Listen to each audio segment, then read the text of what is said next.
Welcome students. EPDS free educational platform के बेहाफ पे मैं आप सभी का इकोनॉमिक्स की फ्री लेक्चर की 7th क्लास में स्वागत करता हूँ। 6 क्लासेस हम लोग कर चुके हैं। आज हम डिस्कस करेंगे मेथड्स ऑफ जीडीपी कैलकुलेशन। तो जो हमारे आज के टॉपिक्स ऑफ डिस्कशन है वो कुछ इस टाइप से हैं। सबसे पहले आज की क्लास में हम जो टर्म यूज़ करेंगे हम उनका मतलब समझेंगे। फिर जीडीपी को कैलकुलेट करने के कितने मेथड्स हैं। फिर हमारे नेशन का सबसे हॉट टॉपिक ब्लैक इकोनॉमी या फिर ब्लैक मनी। फिर हम एक एक करके जीडीपी कैलकुलेशन के सारे मेथड्स को समझेंगे। आइए इनको वन बाय वन डिस्कस करते हैं। चलिए स्टार्ट करते हैं। सबसे पहले हम लोग बात करते हैं कि ग्रॉस क्या होता है।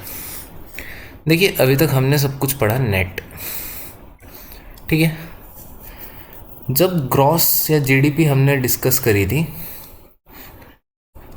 तब हमने ये समझा था कि जब हमारे पास ग्रॉस वैल्यू होती है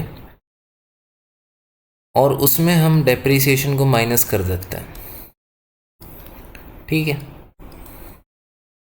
तो जो वैल्यू हमारे पास निकल के आती है वो हमारी होती है नेट, ठीक है। अब अगर इसको मैं ऐसे बोल लूँ आपको कि अगर मुझे ग्रॉस निकालना है तो मैं नेट में डेप्रिसिएशन ऐड कर देता हूँ, ठीक है। तो जब भी हमारे पास किसी चीज़ की नेट वैल्यू होती है और उसमें हम डेप्रिसिएशन को ऐड कर देते हैं तो जो हमारे पास रिजल्ट आता है वो ग्रॉस वैल्यू होती है, ठीक है। ग्रॉस वैल्यू में इतना ही है। इसके बाद हम लोग जो टॉपिक डिस्कस करेंगे वो टॉपिक है हमारा वैल्यू एडिशन। वैल्यू एडिशन को समझने के लिए ज़रा आप इसे ऐसे समझिए। मानिए कोई कंपनी है जो स्कूटर बनाती है, ठीक है। जब ये स्कूटर फैक्ट्री से तैयार होके निकलता है, ठीक है, तो इसकी जो कॉस्ट होती है वो होती है 1,60,000, ठीक है। लेकिन जो स्कूटर के अंदर लगे हुए पार्ट्स हैं उन सबको मिला के उनकी कॉस्ट है 80,000, ठीक है। तो अब ये जो 1,60,000 में फैक्ट्री से प्रोडक्ट बन के निकला है उसमें पार्ट्स की भी कॉस्ट है, उसकी लेबर की भी कॉस्ट है, उसके इंस्टॉलेशन की भी कॉस्ट है, मशीनरी की भी कॉस्ट है, मतलब सब कुछ जोड़ जाड़ के वो 1,60,000 में वहाँ से बन के तैयार हुआ। तो पार्ट्स के अलावा ये जो बीच की कॉस्ट ऐड हुई 80,000 की, ठीक है, इस एडिशन को आप बोलोगे वैल्यू एडिशन, ठीक है। और अगर इसी में मैं ऐड कर दूं नेट वैल्यू में डेप्रिसिएशन तो यही वैल्यू आपकी बन जाएगी ग्रॉस वैल्यू एडिशन, जिसको हम लोग जीवीए के नाम से भी जानते हैं, ठीक है।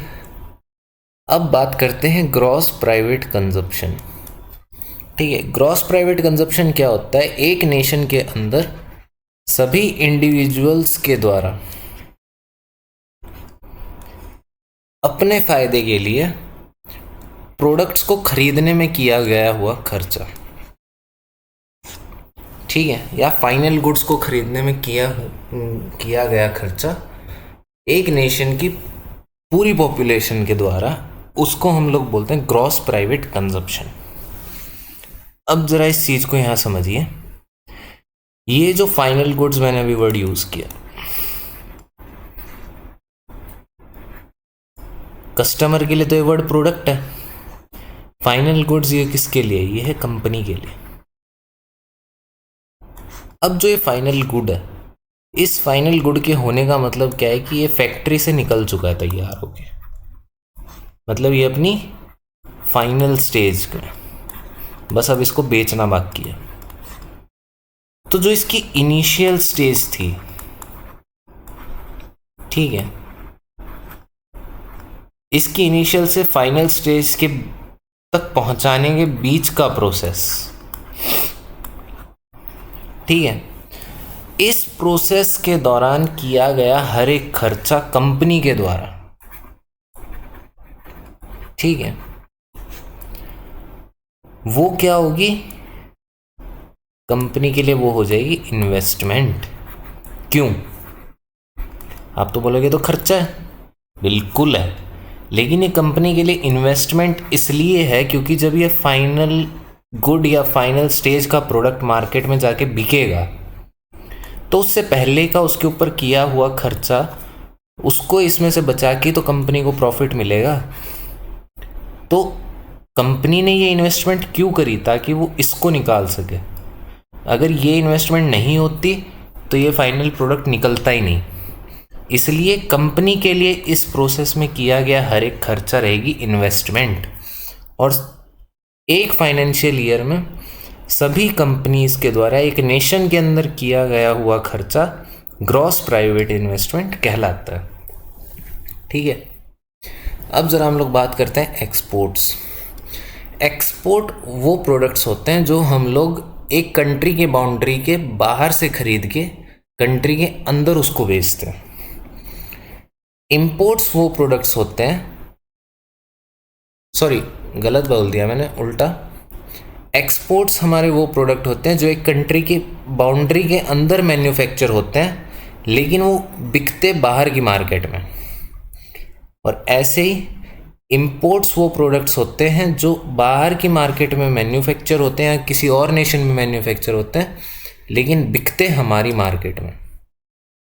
ठीक है, सेल्स होता है एक फाइनेंशियल ईयर के दौरान किसी भी कंपनी के द्वारा बेचा गया हुआ सामान। ओपनिंग स्टॉक वो स्टॉक होता है जो मैन्युफैक्चर इस फाइनेंशियल ईयर में हुआ लेकिन अगले फाइनेंशियल ईयर की 1 अप्रैल तक वो प्रोडक्ट नहीं बिका। ठीक है, क्लोजिंग स्टॉक वो स्टॉक होता है जो इस फाइनेंशियल ईयर में मैन्युफैक्चर तो हुआ लेकिन अगले फाइनेंशियल ईयर की 1 अप्रैल तक वो स्टॉक नहीं बिका। ठीक है, इन दोनों में बेसिक डिफरेंस क्या है कि जो क्लोजिंग स्टॉक है वो मान लीजिए कि मैं बात कर रहा हूँ फाइनेंशियल ईयर 2021-22 की। ठीक है, तो 1 अप्रैल 2023 आएगी, 2022 में बना हुआ वो सामान जो 1 अप्रैल 2023 की डेट आने तक नहीं बिकेगा या 1 अप्रैल 2023 को भी वो आइटम नहीं बिका हुआ होगा, वो मेरा क्लोजिंग स्टॉक हो जाएगा। ठीक है, और यही स्टॉक 2023-24 के फाइनेंशियल ईयर के लिए ओपनिंग स्टॉक हो जाएगा। करेक्ट? ठीक है, अब बात करते हैं compensation to employees. Compensation to employees का मतलब होता है एक कंपनी के द्वारा अपने एम्प्लॉय पे किया गया हर एक खर्चा। वो सैलरी भी हो सकती है, वो टैक्स भी हो सकता है, वो कुछ भी हो सकता है। ठीक है, ऑपरेटिंग सरप्लस होता है एक कंपनी के द्वारा हर एक खर्चा करने के बाद जो प्रॉफिट कंपनी या कंपनी के ऑनर को बचता है उस प्रॉफिट को इकोनॉमिक्स की भाषा में बोलते हैं ऑपरेटिंग सरप्लस। ठीक है, कंजप्शन ऑफ फिक्स्ड कैपिटल होता है हमारा डेप्रिसिएशन। ठीक है, कि कोई भी एक इन्वेस्टमेंट करके हमने कोई ऐसी चीज़ ली जो फिक्स्ड है, जिसमें कोई ऊपर नीचे नहीं हो रहा है, वो एक बार इंस्टॉल हो चुकी है, उसको हम लोग किस रेट से कंज्यूम करते हैं वो हमारा डेप्रिसिएशन हो जाता है। मिक्स्ड इनकम होती है वो सारी इनकम किसी भी कंट्री की जिसके बारे में गवर्नमेंट के पास कोई ऑफिशियल रिकॉर्ड नहीं रहता। ठीक है, आइए अब इन चीज़ों को 1 बाय 1 समझते हैं। मेथड्स ऑफ जीडीपी कैलकुलेशन, तो हमने लास्ट क्लास में भी डिस्कशन किया था। हमारे पास 3 मेथड्स ऑफ जीडीपी कैलकुलेशन है, एक्सपेंडिचर, प्रोडक्ट या प्रोडक्शन मेथड या इनकम मेथड। ठीक है, इन तीनों में फ़र्क क्या है? देखो, जितने इकोनॉमिस्ट हुए हैं ना या जितने भी हैं उनकी एक स्टेटमेंट है। उनका कहना क्या है कि आप चाहे इनकम मेथड से जीडीपी निकाल लो, चाहे प्रोडक्शन से निकाल लो, चाहे एक्सपेंडिचर से निकाल लो, आपकी जीडीपी की वैल्यू सेम आएगी। ठीक है, ये चीज़ें सही है एक डेवलप्ड कंट्री के लिए, लेकिन अगर मैं बात करूं एक डेवलपिंग कंट्री के बारे में तो ये स्टेटमेंट फेल हो जाती है। क्यों? इसको हम अगला टॉपिक जब डिस्कस करेंगे तब समझें। अभी के लिए इन मेथड्स को एक एक करके समझते हैं। एक्सपेंडिचर का मतलब होता है खर्चा, ठीक है। देश के हर एक नागरिक द्वारा किया गया खर्चा, उसको जब हम जोड़ देते हैं तो हमारा जीडीपी निकल के आ जाता है एक्सपेंडिचर मेथड से। एक नेशन के अंदर बिका हुआ हर एक प्रोडक्ट, उसकी मार्केट वैल्यू को जब हम जोड़ देते हैं तो जो हमारे पास जीडीपी निकल के आती है वो होती है जीडीपी बाय प्रोडक्शन मेथड। क्यों? देखो, किसी प्रोडक्ट को खरीदने के लिए हमने खर्चा किया, तो जितना हमने खर्चा किया उतना ही तो मार्केट से माल बिका।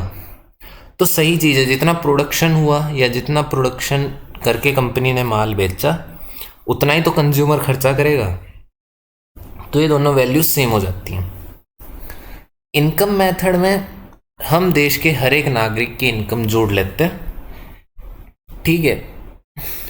वो इनकम गवर्नमेंट की भी हो सकती है। अब गवर्नमेंट की इनकम उसमें कैसे जुड़ती है उसको हम आगे चल के समझेंगे।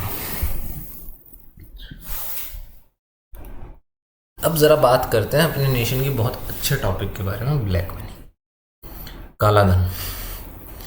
देखिए, होता क्या है कि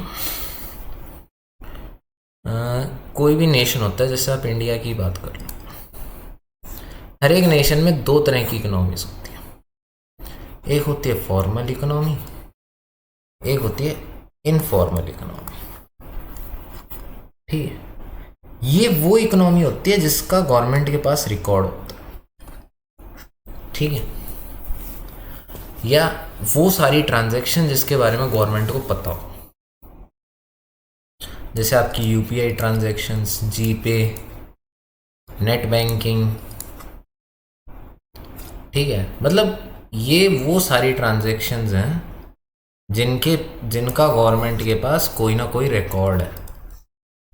अब मान लीजिए आप एक ऑटो रिक्शा में गए, ठीक है, आपने ट्रेवल किया, आपने ऑटो रिक्शा वाले को 50 रुपये दे दिए। ये 50 रुपये गए ड्राइवर की जेब में। अब ये जो 50 रुपये की ट्रांजैक्शन हुई, इसका गवर्नमेंट के पास कोई रिकॉर्ड नहीं है। गवर्नमेंट को पता ही नहीं है कि 50 रुपये आपने दिए हैं। अगर आपने पेमेंट बाय कैश करी है तो ये इस टाइप की जितनी भी नेशन में ट्रांजैक्शंस होती हैं, ये सारी आती हैं इनफॉर्मल इकोनॉमी में। मतलब वो इकोनॉमी जिसका गवर्नमेंट के पास कोई रिकॉर्ड नहीं है कि ये पैसा है कहाँ, ठीक है। इसीलिए किसी भी डेवलपिंग कंट्री में इनकम मेथड से जीडीपी निकालना मुश्किल हो जाता है, और इसीलिए वो इकोनॉमिस्ट की स्टेटमेंट कि तीनों मेथड से जीडीपी सेम होती है, फॉर डेवलपिंग नेशन बहुत रेयर ही सही हो पाती है, क्योंकि आधी ट्रांजैक्शन का हमारे पास रिकॉर्ड ही नहीं होता। हमारे पास इनफॉर्मल इकोनॉमी बढ़ जाती है, तो हम सिर्फ उस इकोनॉमी का एस्टिमेट लगा पाते हैं कि ऐसा भी पैसा हमारे पास हो सकता है, लेकिन एग्जैक्ट फिगर हमें पता ही नहीं होती। इसलिए फॉर डेवलपिंग नेशन जब हम जीडीपी निकालते हैं तो इनकम मेथड का यूज़ करके जीडीपी निकालना टिपिकल हो जाता है, और ये स्टेटमेंट कि तीनों तरीके से जीडीपी सेम आएगी, ये स्टेटमेंट बहुत से केसेस में फेल हो जाती है। अब ज़रा हमारा पहला मेथड ऑफ जीडीपी कैलकुलेशन हम लोग समझते हैं, एक्सपेंडिचर मेथड। देखिए, ग्रॉस प्राइवेट कंजप्शन हमने बोला था कि देश के हर एक नागरिक के द्वारा किया गया खर्चा, ठीक है। एक्सपेंडिचर मेथड में हम लोग करते क्या है, हर एक नागरिक के द्वारा किया गया खर्चा या पूरे देश में जो भी खर्चा किया जाता है खुद के फायदे के लिए, ठीक है, उसको जोड़ के जो भी वैल्यू निकल के आती है हम उसको बोल देते हैं जीडीपी।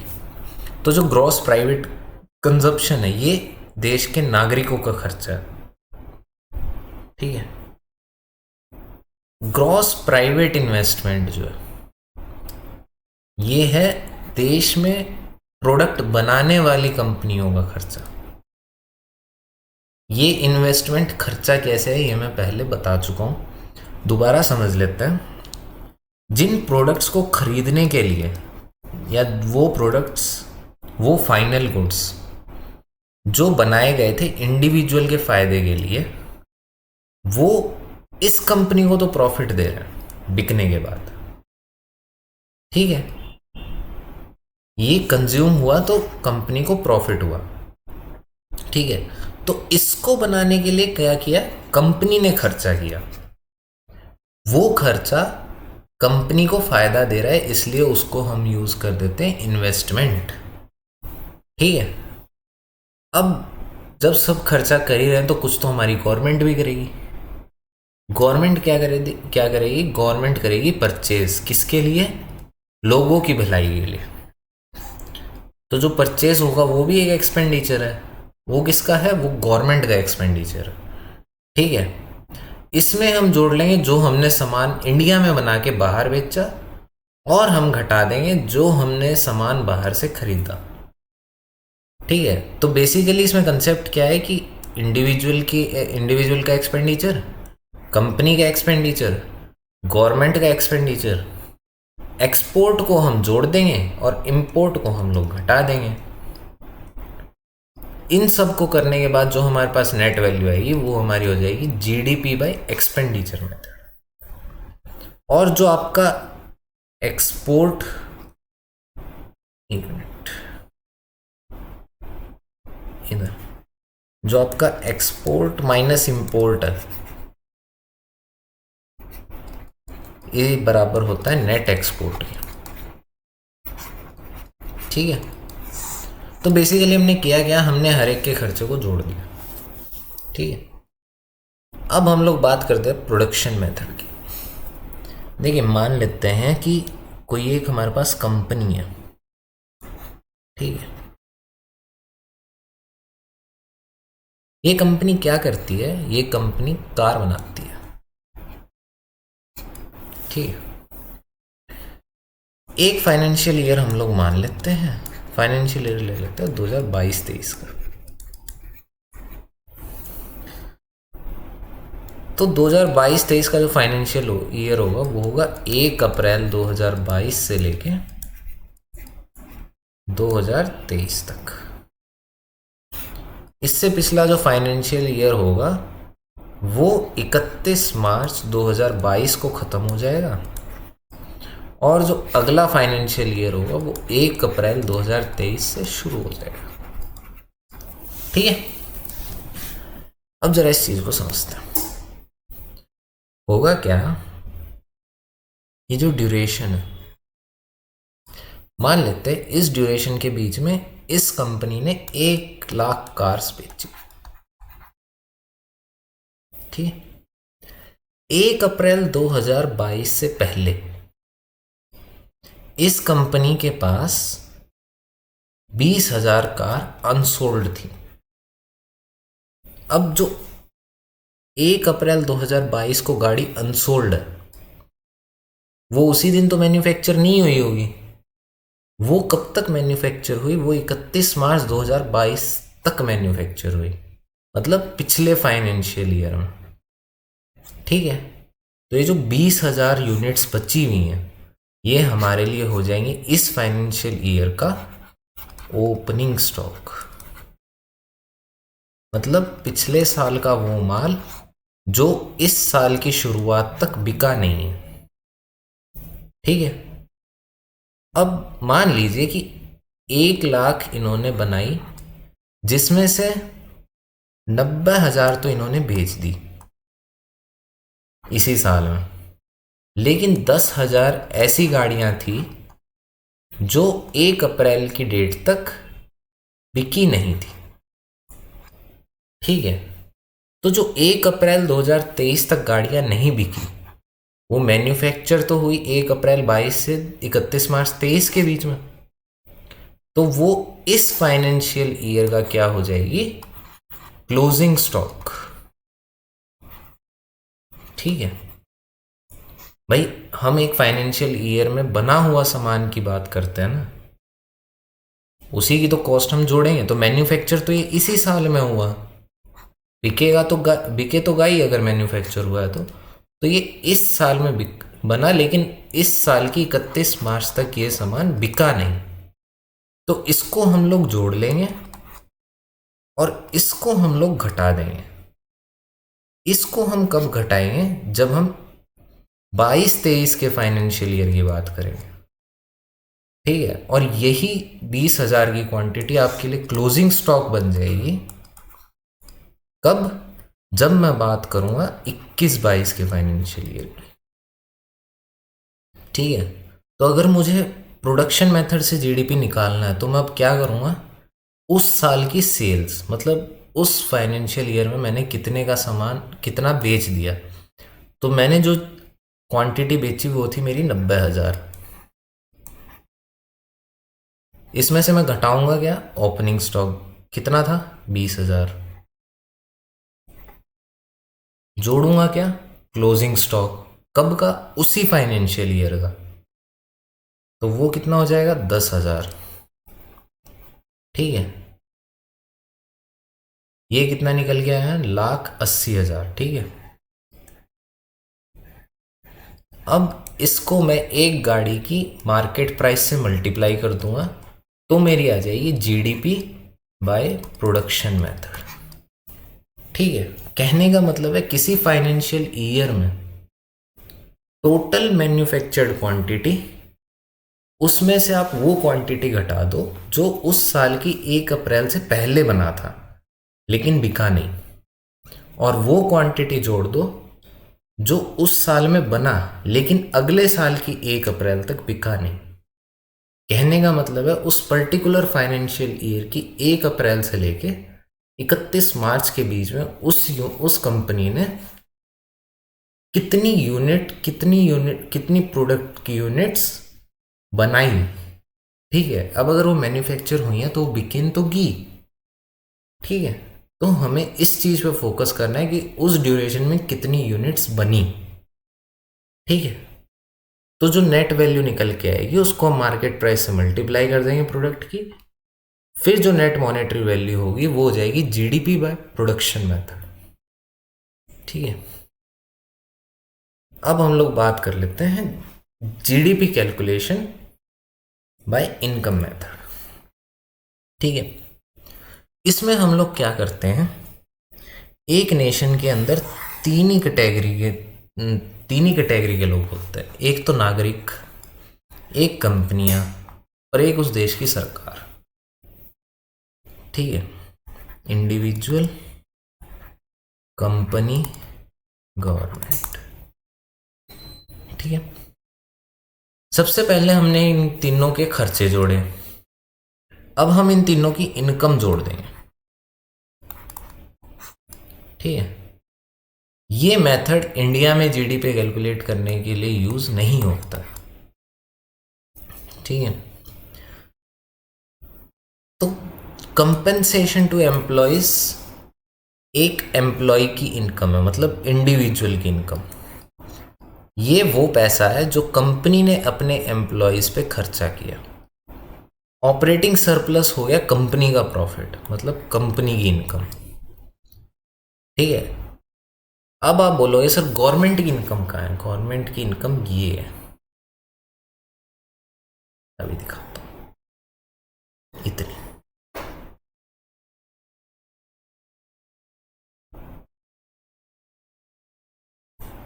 ये जो टैक्स और सब्सिडी प्लस माइनस हुई है ना, ये सब गवर्नमेंट की इनकम है, ठीक है। तो हमने किया क्या क्या? हमने जोड़ी इंडिविजुअल की इनकम, कंपनी की इनकम, गवर्नमेंट की इनकम। ये सारी चीजें हमारे पास नेट वैल्यूज थी। तो नेट को ग्रॉस बनाने के लिए हमने क्या किया? हमने जोड़ दिया डेप्रिसिएशन, ठीक है। डेप्रिसिएशन को जोड़ा तो ये बना ग्रॉस, ठीक है। और इसमें हमने कुछ इनकम वो जोड़ दी जो हमने एस्टिमेट लगाया, हमें जिसका एग्जैक्ट फिगर नहीं पता है। इन सब चीज़ों को प्लस माइनस करने के बाद जो नेट वैल्यू हमारे पास निकल के आती है वो हो जाती है जीडीपी बाय इनकम मेथड, ठीक है। तो that's all for today's discussion. Thank you for watching the video. If you like, please like and subscribe.